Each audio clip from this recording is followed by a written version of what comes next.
လွန်ခဲ့တဲ့နှစ်ပေါင်း1000နီးပါးတွင်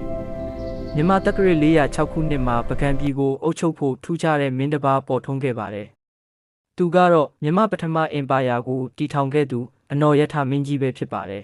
။အဲ့ဒီအချိန်မှာပုဂံပြည်ဟာမှောင်မိုက်နေခဲ့ပါတယ်။အရေးကြီးတွေရဲ့မှားယွင်းတဲ့အယူဝါဒတွေကြောင့်ပြည်သူတွေဟာကြောက်ရွံ့မှုတွေနဲ့နေထိုင်နေရပါတယ်။ Om Shanti Shanti Shanti Om Shanti Shanti Shanti Om Shanti Shanti Shanti Om Shanti Shanti Shanti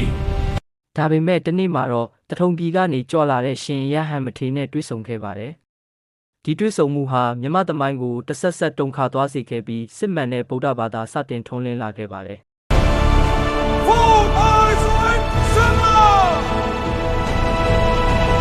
မင်းကြီးဟာသာသနာတော်အတွက်ပြီးတကက်သုံးပုံကိုပုဂံကိုပြည့်ဆောင်ခဲ့တယ်လို့တကွဲတပြားဖြစ်နေတဲ့တိုင်းရင်းသားညီအကိုတွေကိုစုစည်းပြီးခိုင်မာတဲ့နိုင်ငံတော်ကြီးကိုတည်ဆောက်ခဲ့ပါတယ်။